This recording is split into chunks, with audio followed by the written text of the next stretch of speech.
Have you ever wondered what you're truly capable of? We look at majestic, remote places, vast deserts, impenetrable jungles, endless oceans, and dream of adventure. But what happens when the dream becomes a nightmare? What happens when you're pushed to the absolute limit? And the only thing standing between life and death is your own will to survive.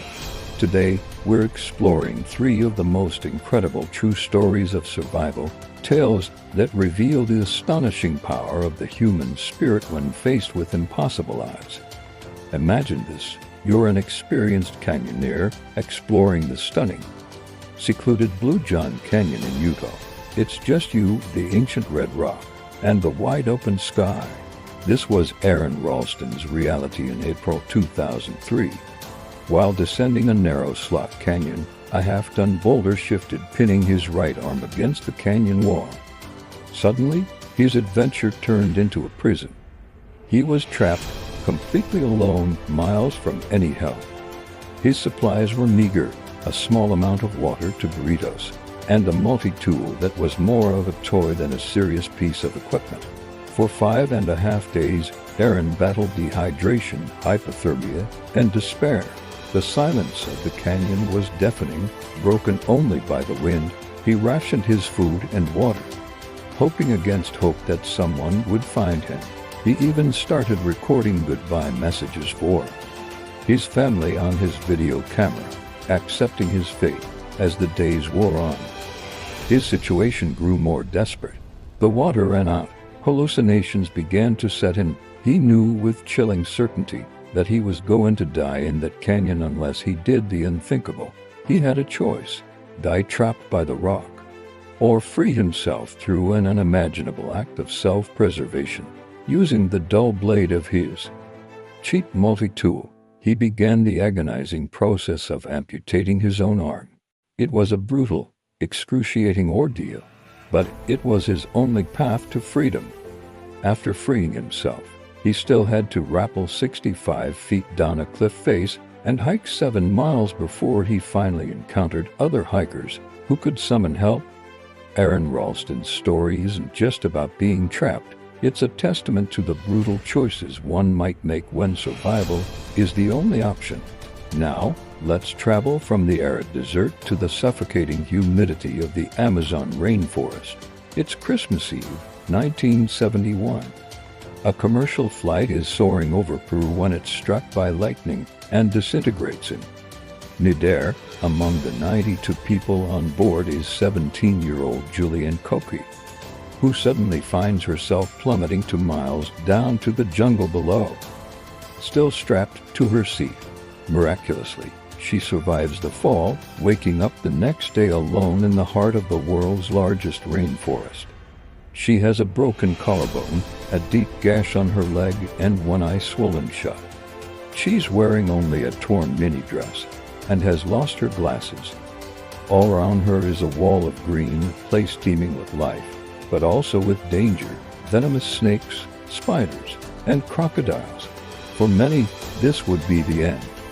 But Julianne's parents were renowned zoologists who had lived and worked in the Amazon. From a young age, they had taught her about the jungle. She remembered a crucial piece of advice from her father: if you're lost, follow water.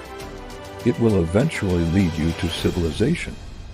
So, she found a small stream and began to follow it.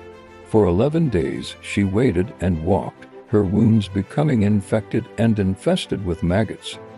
She had no food except for a small bag of candy she found at the crash site. She battled torrential rain, biting insects, and the constant, unnerving sounds of the jungle. Her journey was a slow, painful test of endurance. She floated down rivers, navigated dense undergrowth, and fought off the growing despair. Finally, after nearly 2 weeks, she stumbled upon a small hut and a boat belonging to local lumbermen. They found her, cared for her wounds, and took her to safety. Julianne was the sole survivor of the crash, a young girl who walked out of the green hell thanks to her father's wisdom and her own incredible resilience. Our final story takes us to the vast, unforgiving expanse of the Atlantic Ocean. In 1982, Stephen Callahan set sail from the Canary Islands, planning to cross the Atlantic solo in his small, self-designed sailboat. Just 6 days into his journey, disaster struck. During a storm, his boat was hit by something likely a whale and quickly began to sink. He had only moments to grab his emergency supplies and inflate his 6-foot life raft.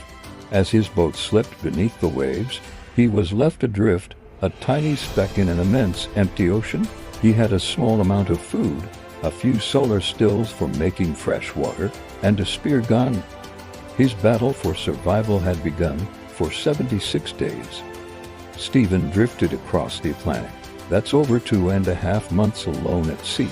The ocean was both his provider and his enemy. He learned to catch fish with his spear gun, battling sharks for his catch.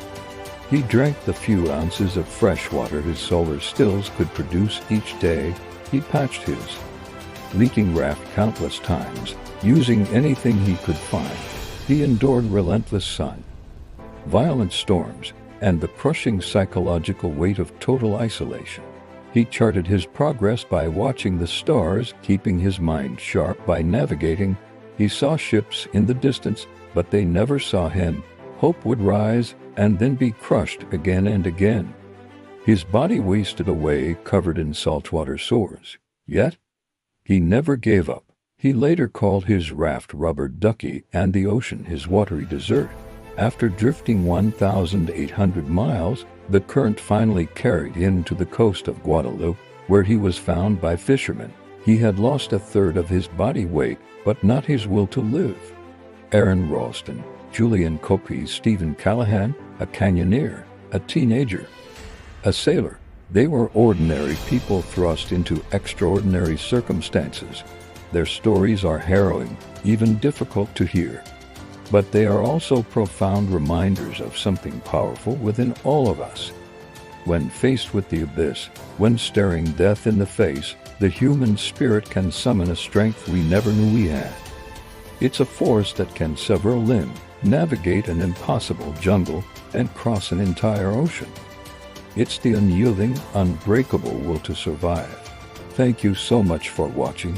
If these stories moved you, please hit that like button and subscribe for more content that explores the depths of human experience. And let us know in the comments which story of survival inspires you the most. See you next time.